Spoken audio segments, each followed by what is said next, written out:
Bonjour et bienvenue à ce point de presse transpartisan des oppositions concernant le transport collectif. Alors, je vais vous expliquer un peu comment ça va fonctionner. Tout d'abord, les élus de l'Assemblée nationale vont prendre la parole pour laisser la place par la suite aux élus municipaux. Alors, tout d'abord, Joël Arsenault du Parti québécois, député des Îles-de-la-Madeleine, le député de Néligan et porte-parole de l'opposition officielle. Et finalement, ce sera M. Étienne Grandmont, député de Tachereau. Ils sont tous porte-parole en matière de transport et mobilité durable pour leur formation respective. Par la suite, prendront la parole M. Denis Martin, maire de Deux-Montagnes et président de la table des préfets et élus de la Couronne-Nord. Robert Morin, membre du CA de la MRC Limoulins et président du conseil de Terrebonne. Par la suite, Éric Westram, maire de Rosemère et préfet de la MRC de Thérèse de Blainville. Sébastien Nadeau, maire de l'Assomption et préfet de la MRC de l'Assomption. Pierre Charon, maire de Saint-Eustache. Et finalement, Patrick Charbonneau, maire et préfet de Mirabel. Merci beaucoup, Emmanuel.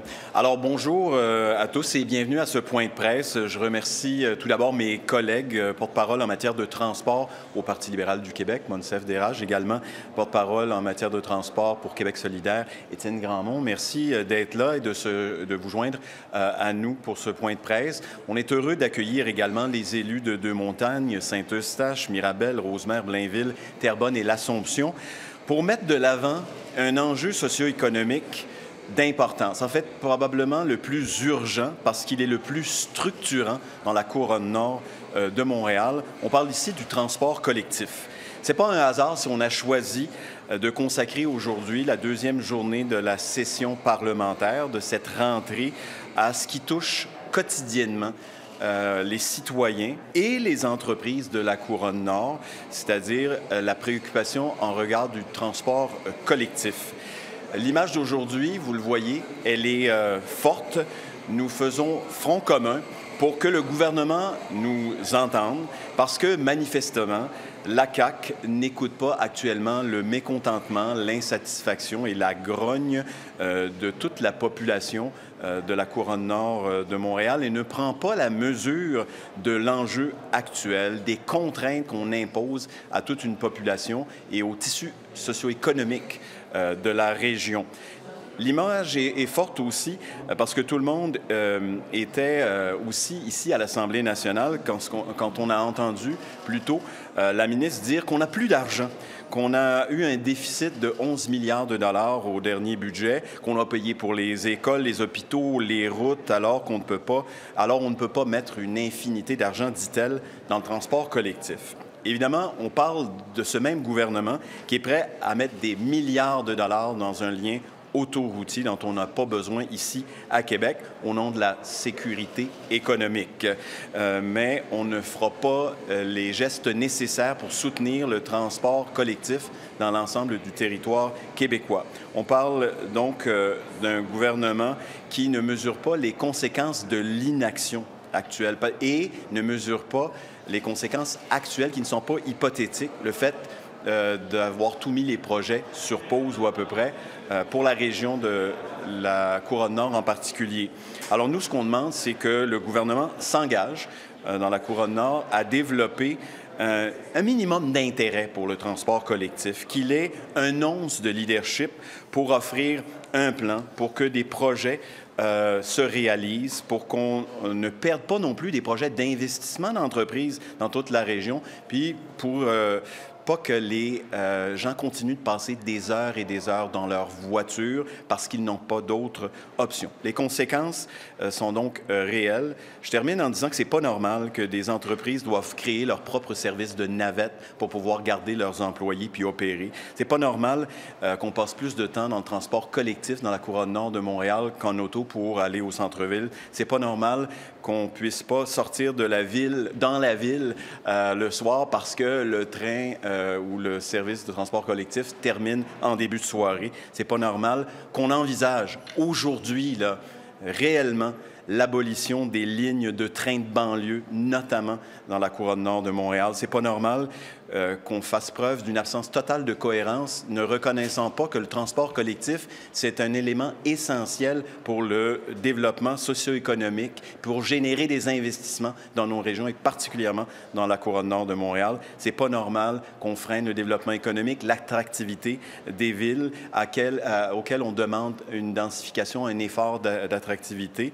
C'est pas normal que les maires, les préfets n'aient pas leur mot à dire dans la gouvernance du transport en commun, sur les services auxquels les citoyens, leurs citoyens, sont en droit de s'attendre. C'est pas normal que la politique de développement durable au Québec ne fonctionne pas et qu'on en fasse complètement abstraction. C'est ça les constats pour la couronne nord de Montréal. Je m'arrête ici parce que vous avez presque une dizaine d'intervenants à entendre et je laisserai donc la parole à mon collègue Monsef Deraj. Merci, Joël, et je tiens à saluer mes collègues parce que c'est quand même un geste très fort et je tiens à saluer les maires, préfets et mairesses qui ont pris la peine de venir à l'Assemblée nationale dénoncer cette situation. Je tiens à rappeler que la couronne nord, depuis plusieurs mois, réclame un investissement massif en matière de transport en commun. Ce n'est pas le nombre de projets qui manquent sur la table. Il y a pas mal de projets, mais malheureusement, la CAQ ferme la porte à ces demandes. Et aujourd'hui, le Parti libéral du Québec dénonce le désengagement caquiste en matière de financement du transport collectif pour les citoyens de la couronne nord. Et ce qu'on demande aujourd'hui, au nom du Parti libéral, c'est un plan très clair. Les coupures caquistes en matière de transport, elles ont commencé. Vous avez vu les répercussions aujourd'hui. Des lignes de train fermées, on va renvoyer les gens vers des autobus. Vous avez devant vous aujourd'hui une délégation de la couronne nord montréalaise qui dénonce le manque d'investissement en matière de transport collectif. Aujourd'hui, la vice-première ministre, Mme Geneviève Guilbeault, a un mot. On n'a plus d'argent. Donc, si vous cherchez des projets futurs, bien entendu, les kings des déficits, le gouvernement des déficits a commencé déjà son plan de coupure et malheureusement, je tiens à le dire, à le rappeler, ce sont les citoyens québécois qui en paieront le prix. On ne peut pas envisager un développement économique sans transport collectif. Les gens de la couronne nord sont là aujourd'hui. Je tiens à le rappeler, c'est une région où il n'y a que des élus caquistes. C'est un message très fort aujourd'hui que les élus de la couronne nord viennent aujourd'hui à l'intérieur de l'Assemblée nationale envoyer. Ça sert à quoi? Avoir un député caquiste s'il ne se lève pas et qu'il réclame un transport collectif pour sa région. Merci. Mon collègue Étienne. Merci. Merci, Monsef. Moi aussi, je suis très fier d'être ici avec mes collègues pour ce point de presse très transpartisan. Très heureux aussi, très fier d'être à côté de ces maires, préfets, mairesses qui sont ici aujourd'hui, qui sont descendus en autobus depuis la couronne nord de Montréal, qui sont venus dire un message très clair au gouvernement de la CAQ. Ça prend des investissements à la hauteur des contributions de ces villes-là. On ne peut pas laisser ces villes-là qui contribuent au transport collectif de toutes sortes de façons, on ne peut pas les laisser avec un trou de service aussi important que celui-là, un trou qui ne fait que s'agrandir. Regardez les annonces encore aujourd'hui des lignes de train qui vont être coupées. Ça fait 7 ans que le problème est connu et qu'on sait qu'il y a un enjeu, là. Ça fait 6 ans que la CAQ est au pouvoir. On a eu 2 ministres des Transports. Ça ne se peut pas qu'ils ne soient pas au courant, ça ne se peut pas que ces personnes-là derrière n'aient pas fait leur travail de représentation pour les alerter sur le problème de financement. Mais qu'a fait la CAQ depuis 6 ans? S'asseoir sur ses mains. Non, on développe plutôt des projets de transport routier, un 3e lien hypothétique dont on entend tout le temps parler, qui pourrait coûter des milliards de dollars. C'est ça la priorité de la CAQ, c'est pas le transport collectif.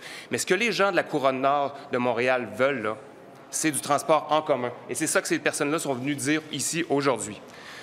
Le transport collectif, c'est la clé de voûte en matière de lutte au changement climatique.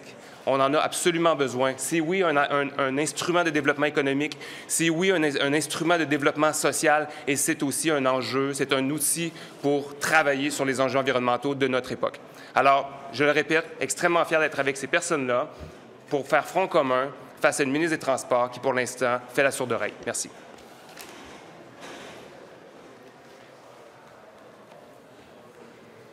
Alors, bonjour, merci d'être là. Merci d'être là aujourd'hui pour cet enjeu fondamental pour l'avenir du transport en commun sur la Couronne-Nord.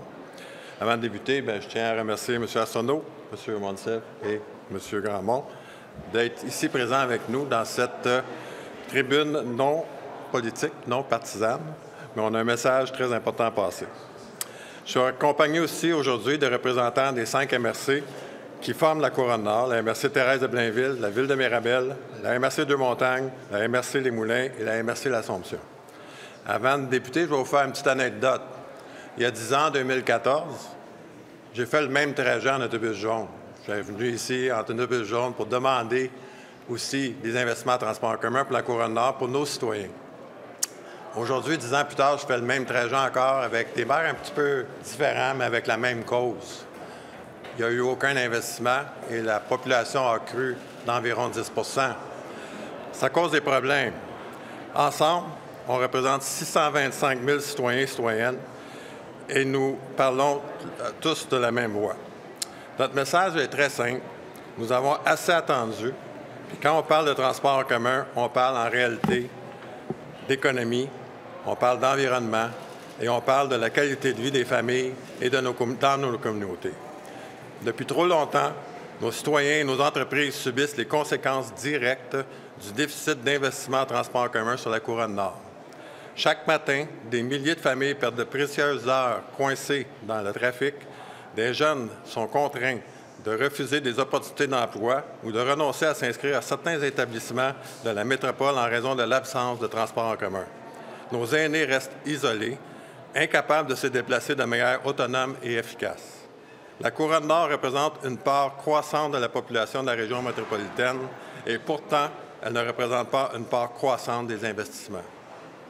Le déficit dans le financement s'ajoute au manque de prévisibilité. D'une année à l'autre, les finances sont bouclées à la dernière minute. Ce type de gestion ne correspond pas aux besoins de la Couronne-Nord, ni d'aucune région de la communauté métropolitaine de Montréal. Lorsqu'une grande entreprise comme Airbus doit mettre sur pied sa propre navette à cause de l'insuffisance de l'offre de transport en commun, il y a un problème.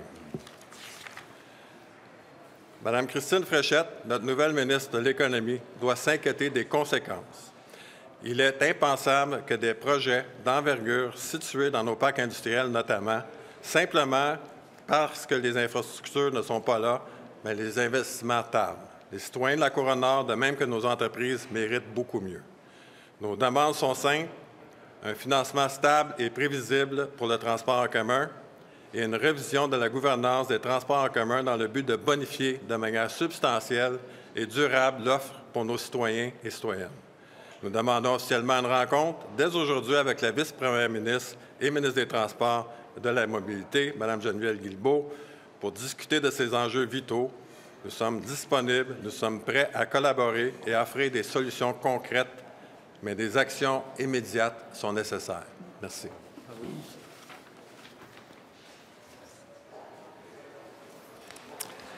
Alors, merci. Merci à tout le monde d'être présent.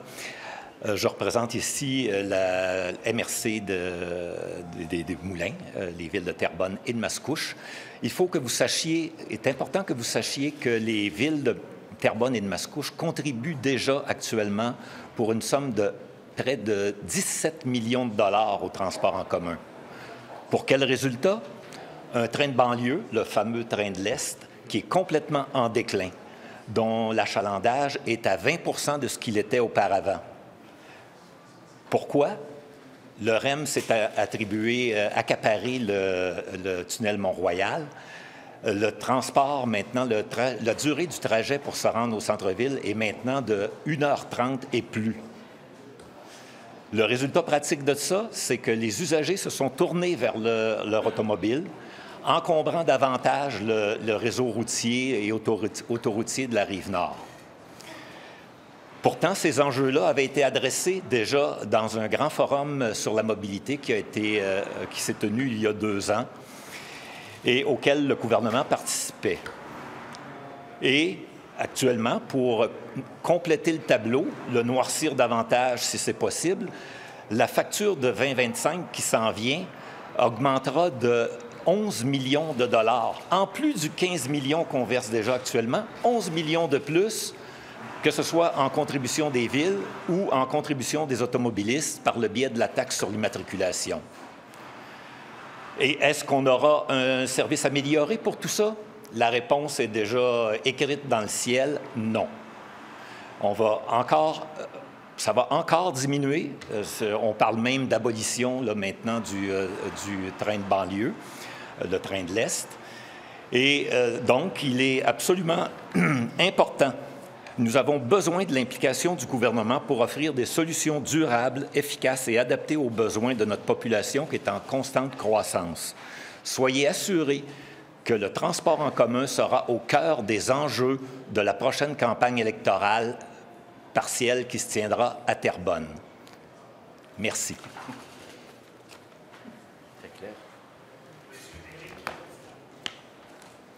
Bon après-midi à tous. Merci d'être là. Alors, vous aurez compris, évidemment, par notre présence ici cet après-midi, de l'importance que représente le financement du transport collectif pour nous tous. Préfet des MRC, de la Couronne-Nord, mais aussi et surtout pour toutes les mairesses et les maires des municipalités qui les composent. À titre de préfet de la MRC Thérèse de Blainville, je porte aujourd'hui le message de mes collègues des villes de la MRC qui sont Blainville, Boisbriand, Bois-des-Filions, Lorraine, Sainte-Anne-des-Plaines, Sainte-Thérèse et bien sûr Rosemère, dont je suis également le maire. Évidemment, je souscris entièrement aux constats qui vous ont été exposés par mes collègues, bien que chaque MRC de la Rive-Nord vive une réalité différente selon notamment leur situation géographique, mais aussi financièrement par la présence ou non d'infrastructures de transport collectif sur son territoire, puisque les impacts financiers sur la taxation municipale au niveau de la répartition des coûts y sont directement liés. Et justement, ce qui est laconique dans tout ça, c'est que le gouvernement du Québec actuel a consenti des sommes importantes des infrastructures de transport qui touchent directement le territoire de la MRC Thérèse de Blainville. Or, sans engagement ferme de ce même gouvernement, il sera impossible d'amener à leur plein potentiel les voies réservées du transport collectif de notre MRC. Ces mêmes voies réservées, faut-il le rappeler, qui sont en cours de construction sur les autoroutes 15 et 19, grâce aux investissements majeurs consentis par ce gouvernement. D'ailleurs, chaque fois que le gouvernement a offert aux citoyens de la Rive-Nord un transport collectif de qualité, les gens l'ont utilisé. Rappelez-vous les trains de banlieue au milieu des années 90. Ce qui devait être une mesure temporaire est devenu une mesure permanente suite à la popularité qu'elle a suscitée auprès des gens de la Rive-Nord. Mais comment voulez-vous inciter les gens de la Rive-Nord à utiliser le transport collectif quand, au contraire, l'organisation du transport collectif leur complique la vie? Si on veut simplifier la vie, il faut revoir le financement et la gouvernance pour offrir de réelles solutions de transport collectif et actif. Et c'est ce qu'on est venu demander aujourd'hui. Merci.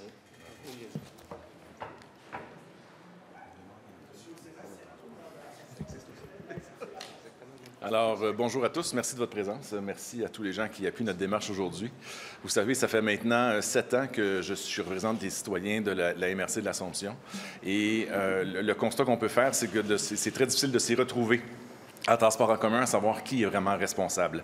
Il y a un nombre énorme de joueurs pouvant décider d'orientation, pouvant décider de planification, mais à la fin de la journée, il y a personne qui est vraiment responsable, qui est vraiment imputable. Et je pense que c'est la grande cause des défis qu'on rencontre aujourd'hui.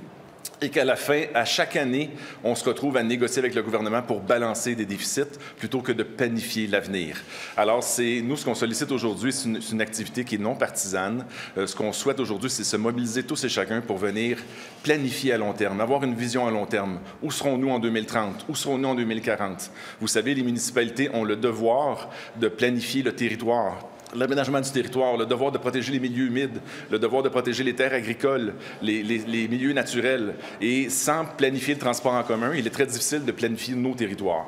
Alors, nous, ce qu'on demande, c'est travaillons ensemble, ayons une vision commune, acceptons de nous remettre en question. Je pense que c'est nécessaire. Le passé prouve à quel point notre modèle actuel n'est pas efficace, nous mène nulle part et surtout, on n'est pas en train de transformer notre communauté vers les changements climatiques, vers notre société. C'est un enjeu de société qui est important et une saine gestion du transport en commun va nous aider à se transformer. Merci à tous.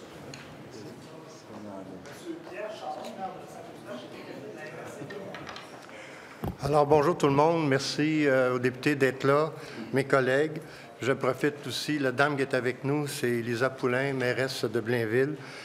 En fait, je vous dirais que ce qu'on demande, c'est rien d'extraordinaire. C'est simplement que les besoins croissants pour la Couronne Nord soient pris en considération et que des mesures soient mises en place pour soutenir son développement. Moi, j'aime toujours faire un lien avec ce qui s'est passé en 2018 et je vais vous dire pourquoi. Le 23 avril 2018, sous l'égide du maire de Laval à l'époque, Marc Demers, avec la Couronne Nord, on a tenu un forum très important sur la mobilité et le transport collectif. Et à ce moment-là, on essayait de se prendre en main et de voir comment ça pourrait être organisé pour nos citoyens. Il y a eu un sondage qui a été fait et la population de la Couronne Nord, dans une proportion de 50 avait mentionné que le gouvernement, qui devait être élu, parce qu'au moment où on fait ça, on est à veille d'être en élection, devait investir 50 dans l'aspect routier et 50 dans le transport collectif. Et nous, les élus qui étaient réunis, on achetait ça. À ce moment-là, la CAQ avait mentionné qu'elle prenait acte de cette volonté citoyenne et qu'elle agirait dans cet esprit si elle était élue. Et tantôt, il y a quand même quelqu'un qui l'a dit, un député, c'est tous des députés de la CAQ sur la Couronne Nord et dans les Laurentides. Bref, de nombreux groupes et experts rencontrés par la CAQ attendent encore une action vigoureuse de la part du gouvernement, une vision globale et davantage d'imputabilité pour réduire la congestion, mais personne ne semble imputable. Pendant ce temps, la situation s'aggrave d'année en année. Et c'était à ce moment-là une déclaration de la CAQ en 2018. Là, on est en 2024. On sait que notre population sur la Couronne Nord devrait être un peu plus que 700 000 de population en 2040. C'est énorme. La grande région de Montréal, bien sûr, Couronne, et principalement la Couronne Nord.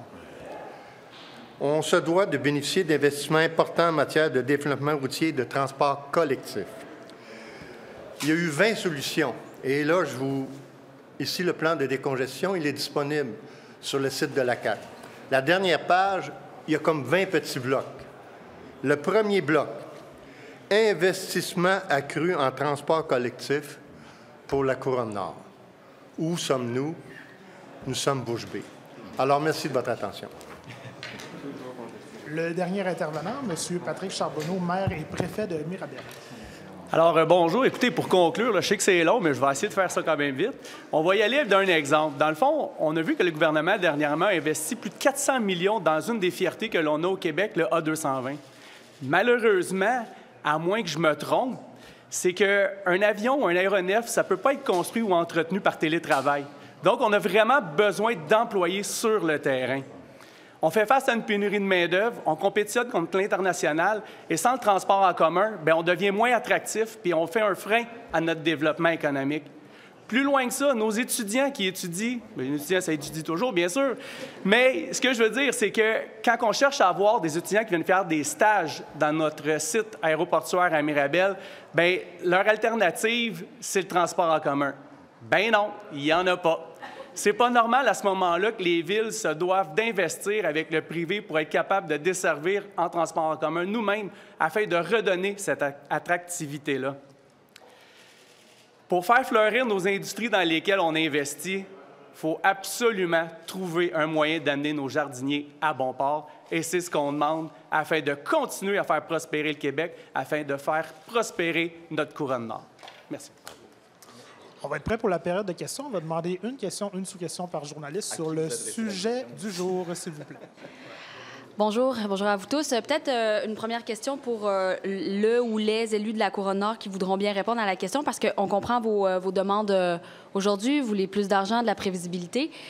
La ministre des Transports a quand même dit on a donné tout l'argent qu'on avait, on a investi massivement, il n'y en a plus d'argent parce qu'on doit construire des écoles, des CPE et des routes. Alors, j'aimerais avoir votre réaction là-dessus. Est-ce que vous sentez qu'aujourd'hui, c'est un peu un coup d'épée dans l'eau? Non, je ne sens pas qu'aujourd'hui, c'est un coup d'épée dans l'eau. À un moment donné, il faut sortir de ce débat-là de déficit puis qu'on n'a plus d'argent. On parle de la congestion routière dans la région métropolitaine. C'est 1,5 à 2 milliards de pertes économiques par année.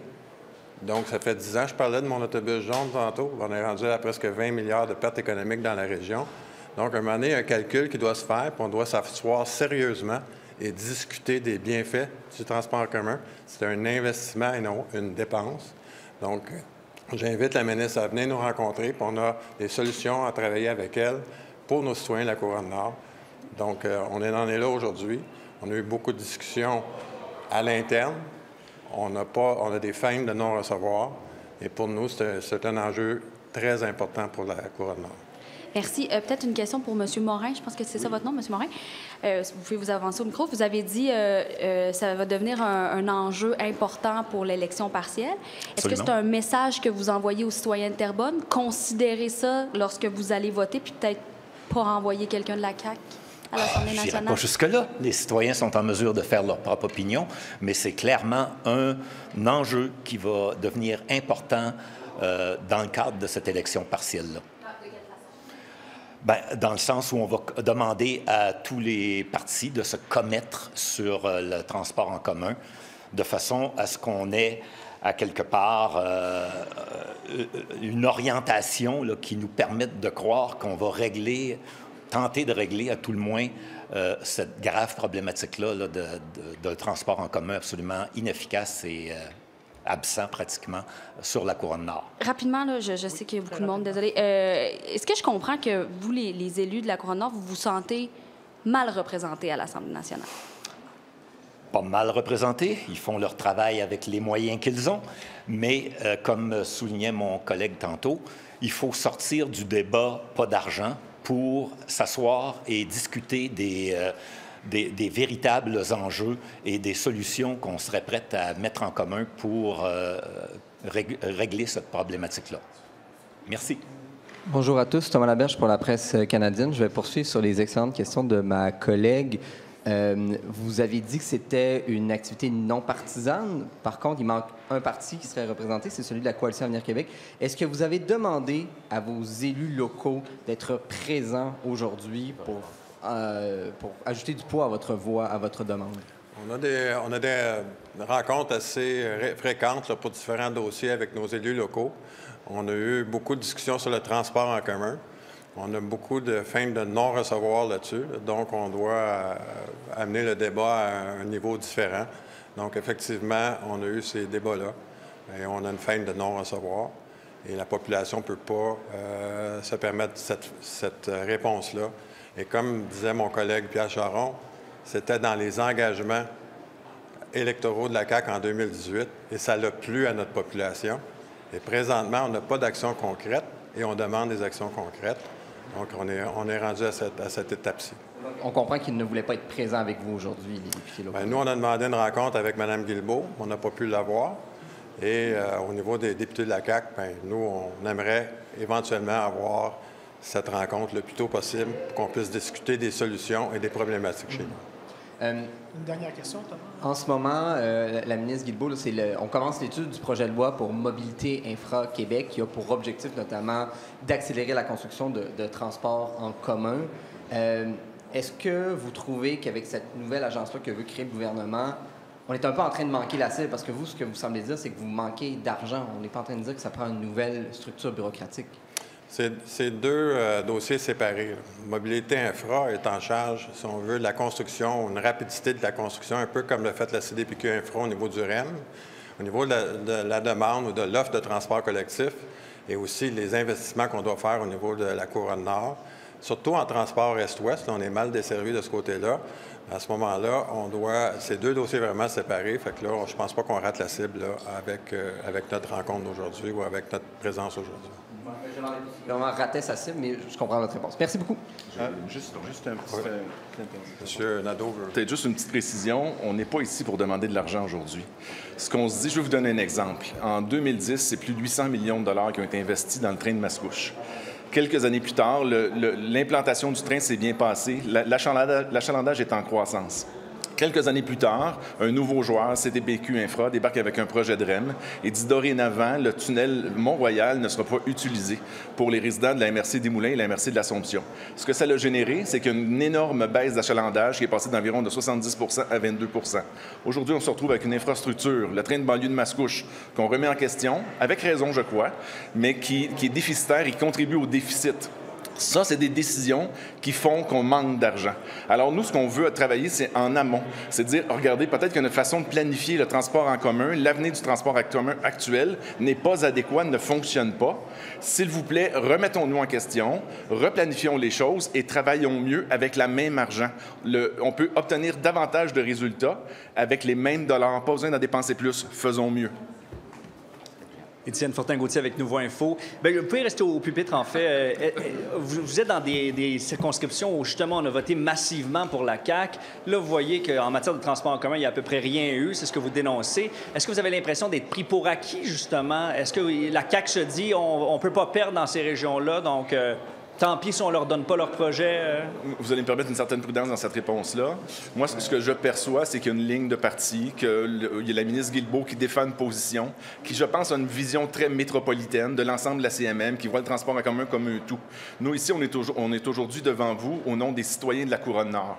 On a pu voir nos investissements dans les 6 dernières années augmenter, le paiement des citoyens a augmenté d'environ 8 % pendant que notre offre de transport a baissé de 5 %. Donc, il y a un déséquilibre. La question qu'on se pose et qu'on demande à nos élus, c'est de se dire, est-ce que on pose tous les gestes pour rééquilibrer l'offre de transport, puis s'assurer qu'il y a une croissance économique pour les gens de la Couronne-Nord, qu'on fasse une transition écologique qui est responsable. Donc, l'appel qu'on fait à nos députés, c'est ça. Est-ce qu'ils sont pris dans une ligne de parti à respecter la ligne de la ministre? C'est possible, mais on est très ouvert à ouvrir la discussion. Mais quand on bouge politiquement, absolument, c'est parce qu'on met de la pression. Est-ce que vous auriez dû en mettre davantage dans les 6 dernières années? Ah, c'est clair. Remettons-nous tout en question. Faisons tous mieux, c'est ce qu'on doit faire. Donc, oui, allons-y, puis tous à la table, on recommence. C'est quoi les projets, là, concrètement, que vous voudriez mettre dans votre région? Vous savez, il y a un projet d'un train de l'Est, d'un tramway de l'Est, le TSE, effectivement, qui semble intéressant. Mais encore une fois, c'est un projet de 2030 qui ne vient pas s'intégrer dans une grande vision commune. Nous, ce qu'on dit, c'est correct, c'est vous qui planifiez le transport, ça vous appartient, faites-le comme il faut, dites-nous où vous en allez. En 2025, on est où? En 30, on est où? En 35, on est où? Nous, ensuite, on va aménager nos territoires, on va planifier notre densification, parce que la Couronne-Nord se densifie énormément pour répondre aux besoins de la population. Et là, c'est improvisé et c'est pas attaché ensemble. Ce que ça fait, c'est qu'on n'améliore pas la qualité de vie de nos citoyens. Travaillons ensemble. Restez donc là, monsieur le maire de l'Assomption, encore une fois, mais tant qu'à y être. Non, mais c'est parce qu'après ça, c'est quelqu'un d'autre qui va répondre. D'accord. Mais vous avez dit, est-ce que j'ai rêvé que la remise en question de la ligne de train de banlieue Mascouche est pas complètement impertinente selon vous? Ah, ben moi, quand on dit se remettre en question, c'est l'ensemble de ce qu'on fait.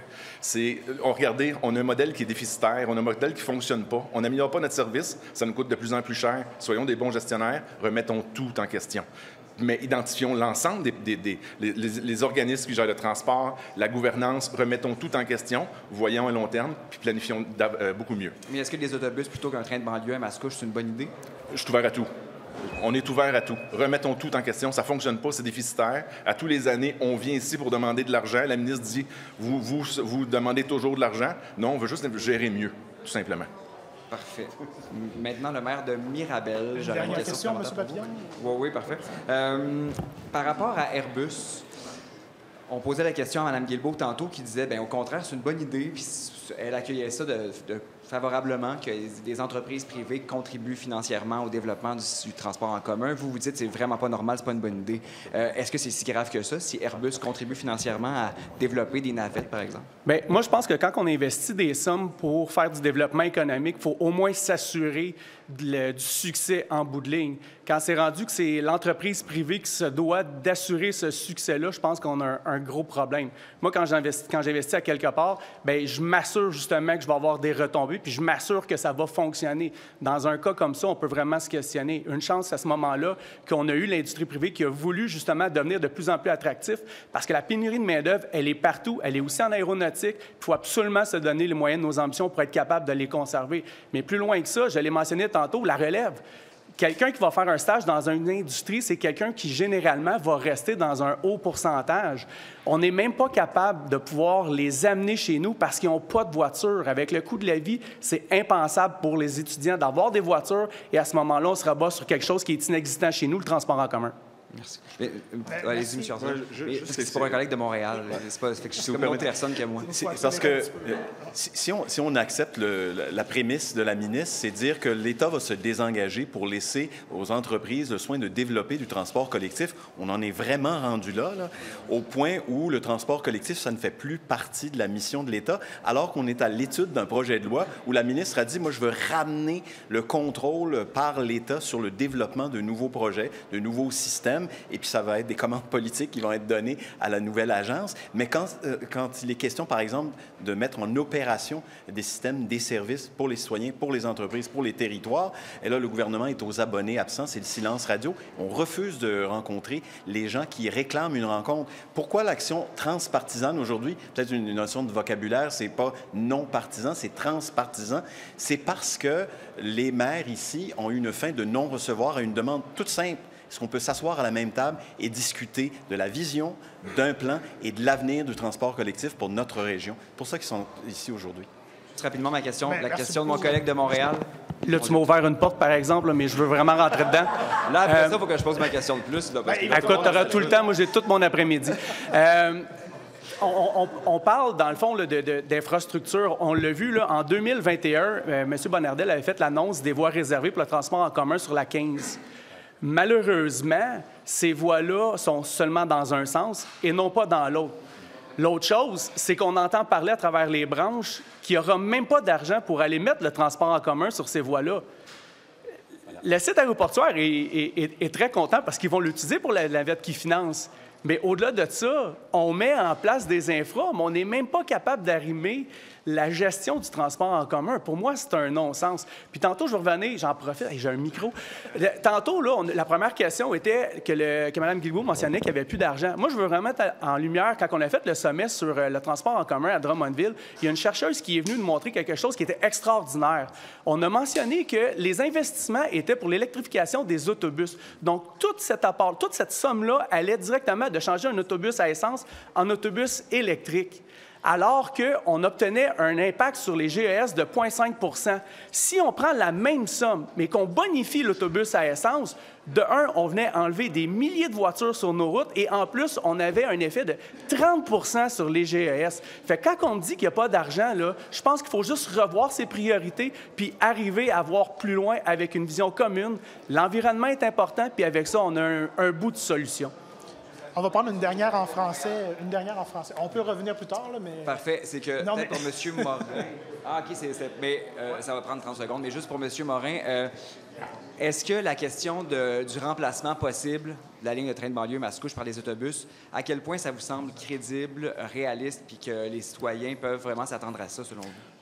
Bien, je ne sais pas qui a lancé l'idée. Personnellement, je ne suis pas au courant là, de la solution de rechange. J'ai juste entendu, parce que j'étais en réunion ici ce matin, qu'il y avait des possibilités que ce soit aboli, mais remplacé par quoi? J'en ai pas d'idée à ce moment-ci. Donc, ça sera à suivre. Là. On verra. Monsieur Tanguay, rapidement. Bonjour tout le monde, merci.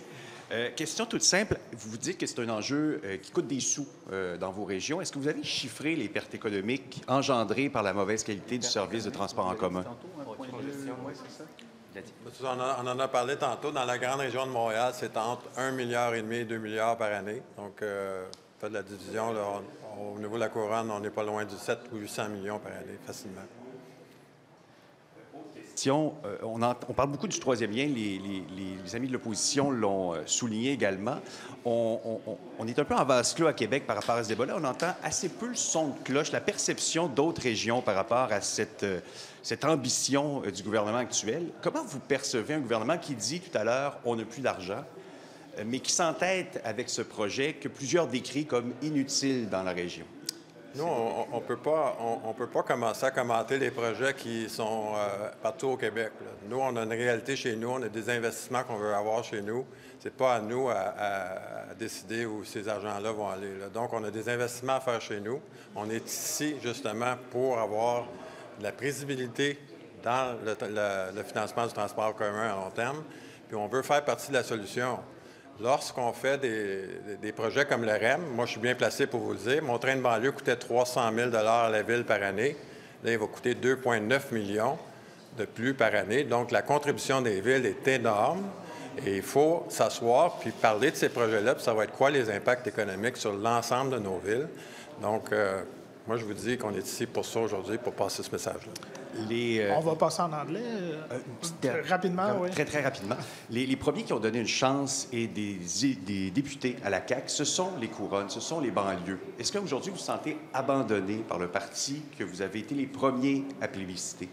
Bien, moi, je vous dirais qu'il y avait un plan de mobilité qui a plu à l'ensemble de la région de la Couronne-Nord. Présentement, on n'a pas d'action, donc on réclame des actions immédiates selon ce plan-là pour satisfaire les citoyens de notre région. Puis on voit aujourd'hui, par la présence de l'ensemble de la Couronne-Nord, des représentants dans l'ensemble de la Couronne-Nord, que ce dossier-là est primordial pour nos gens de chez nous. En tout cas, à date, on est déçus. Ouais. On va passer en anglais. Good afternoon. One of you said we are not here to ask for more money today. You need to be able to speak in person to the transport minister to be able to plan ahead. But why can you not do it? You're all here. You have lots of experience. Why are you not able to plan?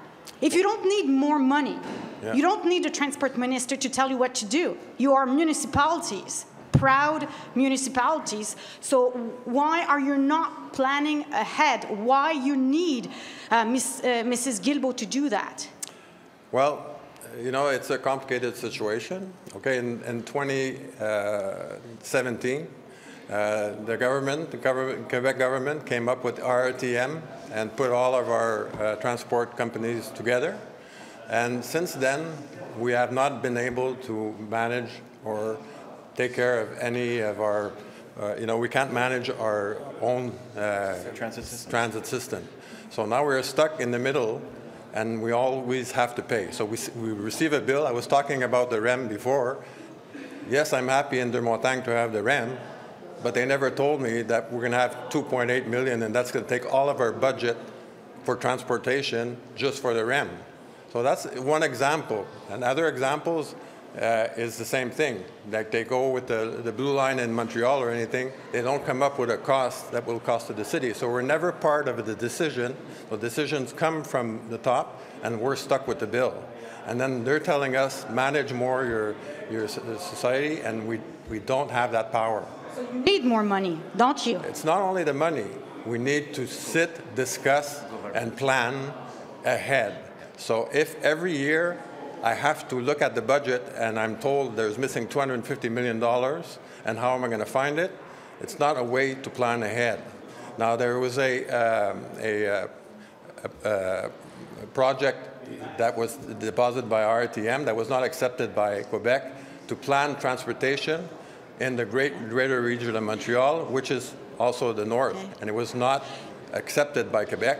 So now we're stuck with no plan, no direction, and no financing. Why don't you get angry to the ARTM? Well, the ARTM is kind of like a bank. So what they receive as money from the government, and they are told to cut expenses because it's been created by the government. It has not been created by the cities. So we have no power really over RTM, about being on the CA. And so you are asking Mrs. Two last questions. So you're asking Mrs. Guilbeault to take over your negotiations with the ERTM. You're saying we're desperate, we cannot plan.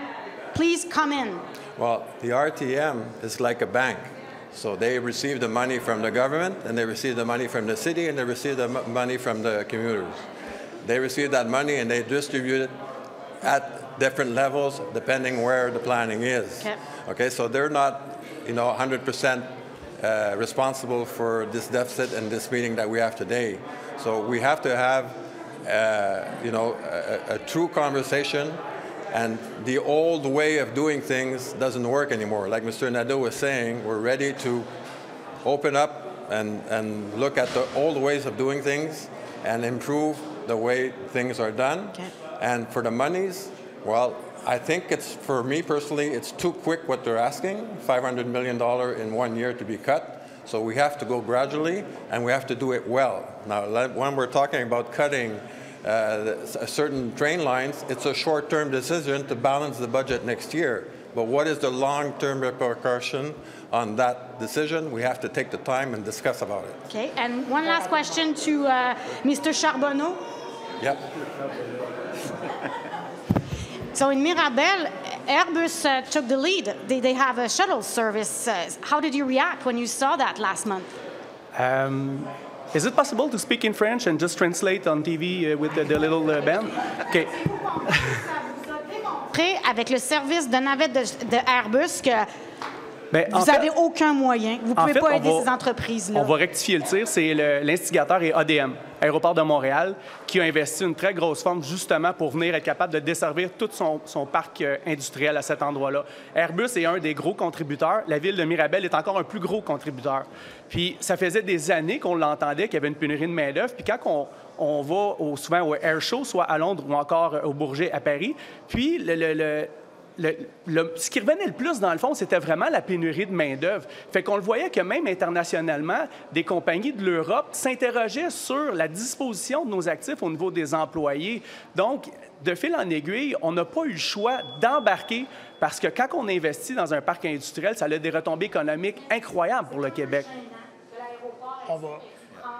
Les devants. C'est gênant. Je pense que de poser la question, c'est d'y répondre. C'est gênant. C'est gênant. Alors, c'est gênant. C'est gênant pour vous autres? C'est gênant. Alors, c'est ce qui m'a fait à ce point de presse. Merci beaucoup. Merci.